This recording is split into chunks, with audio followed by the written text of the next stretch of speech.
Ayan mga kapanyero, bali ngayong araw na to parang masasabi ko na naman na panalo na naman tayo kasi nakakuha na naman tayo ng 3 klase ng nabili natin dito sa store na to na mura, di ba?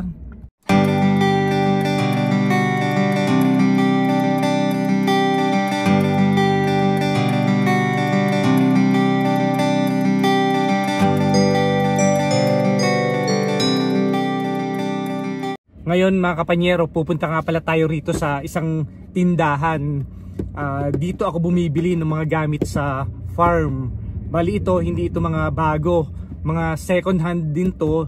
Dahil nga, ganun lang din kami ka-practical. Dahil nga yung mga gamit, yung gamit na kinukuha ko rito, pareho rin naman ng function sa kung bibili ka ng bago. Pagka ang bago, ang mahal. Parang dito ang presyo dito pagka bago, pag halimbawa ang presyo nun $100, parang dito makukuha ko lang ng $25, parang 75% off, pero hindi siya bago.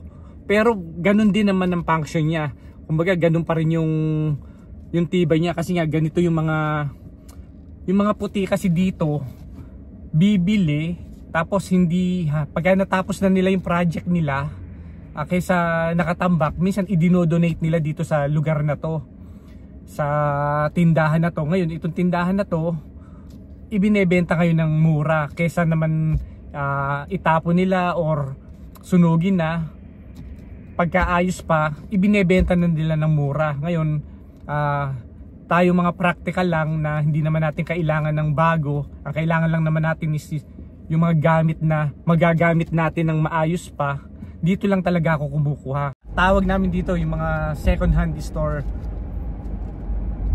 Kasi sayang din naman yung presyo eh. Hindi mo rin naman araw-araw na gagamitin, di ba? Karamihan na maganda rito kasi tools. Nung unang gumawa ako ng video na magdadrive ako, talagang huminto ako sa isang tabi kasi hindi ako sanay na parang naiilang ako na magsalita habang may video sa harap. So huminto ako, tsaka muna ako nagsalita. Pero ngayon medyo nasasanay-sanay, kaya nakakapagsalita na ako na habang nagdadrive. Doon sa pupuntahan nating tindahan, parang tiyaga-tiyaga lang. Kailangan malinaw yung mata mo, alam mo yung pangangailangan mo, na pag nakita mo hawakan mo na, baka may ibang customer na dumating, kailangan din yun. So kailangan hawak mo na yun para hindi na makuha ng iba, ganung style. Sila dito kasi pagka talagang hindi na nila kailangan, minsan itinatapon eh. So tsamba-tsamba, maano ka lang, matyaga ka lang na maghanap-hanap. Marami makakatipid ka talaga. Meron naman kasing mga iba na parang nahihiya na kumuha, na baka may magalit, ganon. Ayan mga kapanyero, ito malapit na nga pala tayo dito sa pupuntahan natin na tindahan ng mga lumang gamit. Ayan. Kahit siya luma, kung papakinabangan nyo naman at yung presyo naman napakamura, ito yung sinasabi ko. Ayan, nandito tayo. Dito muna tayo sa pinaka parking nila. Ayan mga kapanyero, ito nga pala yung tindahan na sinasabi ko. Yan, Habitat for Humanity ito. Pero marami rin ditong mga puti na bumibili mga kapanyero. Hindi lang naman mga ibang lahi. Ito mga kapanyero, nakita nyo dito sa labas, marami itong mga second hand na bintana. Ayan, ito. Ayan mga kapanyero, dito ako kumukuha ng ito mga kahoy. Kaysa bumili kayo ng kahoy. These are $1 per foot. $1 per foot, okay, thank you. Dito mga kapanyero, tara pasok tayo. Hanap tayo ng mga bibili na mura na pwede sa farm. Ayan. Restore pala tawag. Ito, punta tayo rito mga kapanyero sa ito. Ganda mo. Magkano to? Ito, 75 scroll, so okay na rin yung presyo niya. Ito yung kadalasang pinupuntahan ko tong area na to. Ito.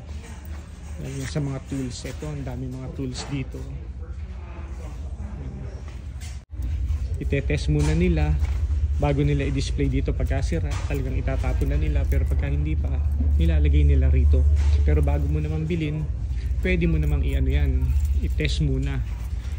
Kung gusto nyo magpalit, mag-renovate, luma na yung sa inyo, to luma pa rin to, pero mas modern to. Kasi kung makakabili kayo ng townhouse, syempre ang mga nakalagay doon is mga lumang style. So dito makakakuha kayo ng mga modern style dito.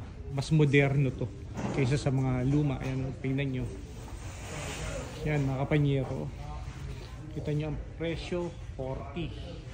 Kung kukunin nyo yan sa labas o sa tindahan na bago, $180 to $200. Mga kapanyero, kung meron kayong anak na babae na gusto, maganda yung kama niya, may sarili siyang kwarto, ito yung isang magandang kama para sa kanya na napakamura. Ito mga kapanyero, ito yung sinasabi kong kama. Kita nyo yung yan, yung green na yan, ano yan kama yan, pambabae, pero hindi ko lang kasi nasa loob ang presyo niya, yan, 150. Ang ganda, ang kinis pa. Ito mga kapanyero, ang ganda nito.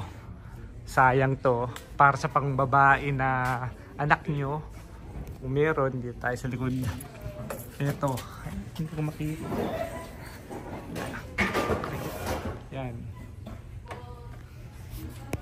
kama siya, may hagdan dito, lalagyan ng hagdan dito yan, may hagdan yan dito. Ang ganda. Ang price nito sa labas na is 1,000 to nakita ko na to nakita ko na sa mga brand new na tindahan. Ito ang laki. Hanggang siguro hanggang 9 years old kaya to, hanggang 9 years old na bata. Ito ang ganda para siyang bahay, pero yung likod niya kama.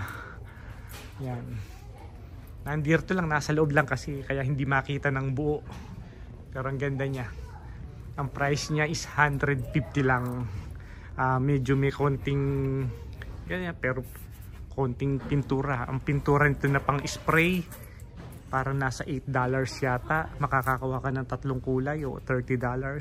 I-sprayan mo lang yan, okay na ulit, balik na uli sa ganda yan. Malinaw lang ang mata mo na yun yung pangangailangan mo. Ito, ang dami rito doon sa mga nagsisimula, pwede na to. Maging practical lang. May mga ibang Pilipino kasi na gusto bago kaagad. Kaya ang buhay dito sa Canada is nasa sa inyo rin kung ano yung buhay na gusto nyo. May mga tindahan kasi na talagang andun lahat ng brand new. Ito kasi mga second hand lang to pero ang price nito talaga 70% off. Pero papakinabangan nyo, maayos pa to.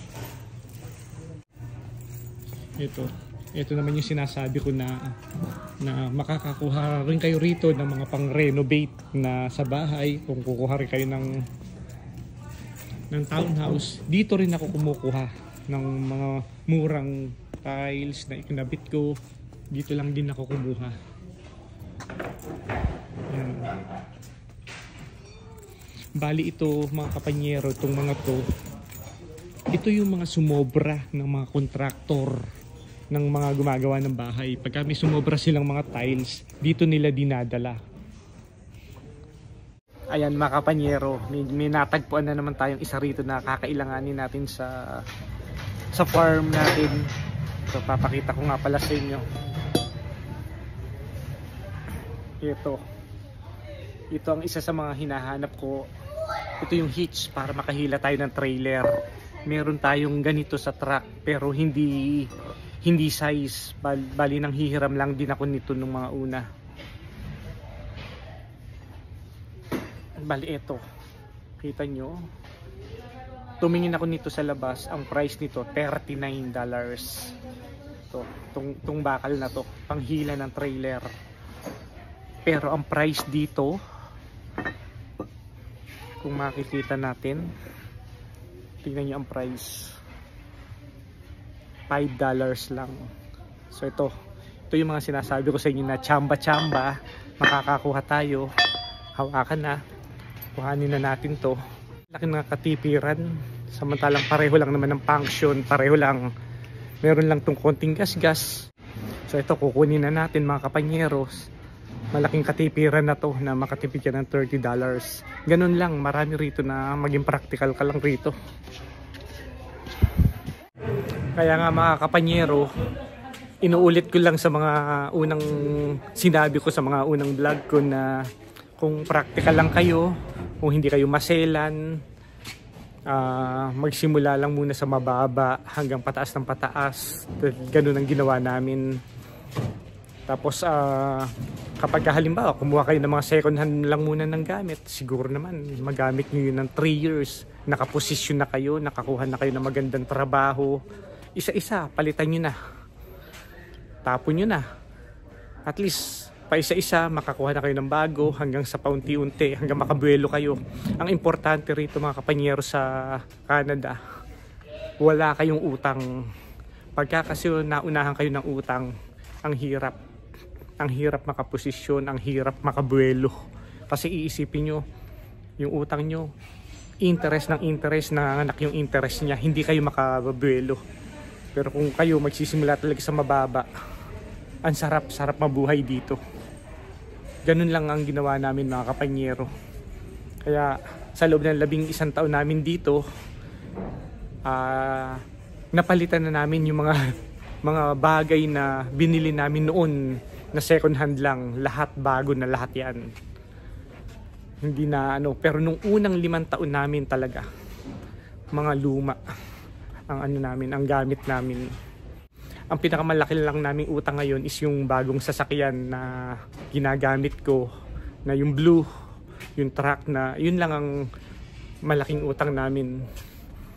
Pero yung utang naman na yun, pangangailangan naman sa farm, di ba? Pero yun, napakalaki naman ng development ng farm nung kinuha ko yun. Kaya naisipan na rin namin kumuha yung truck na yun para sa farm. Pero kung tatanungin nyo, nasan ba yung unang sasakyan namin na ginamit namin noon, nandyan pa rin sa parking.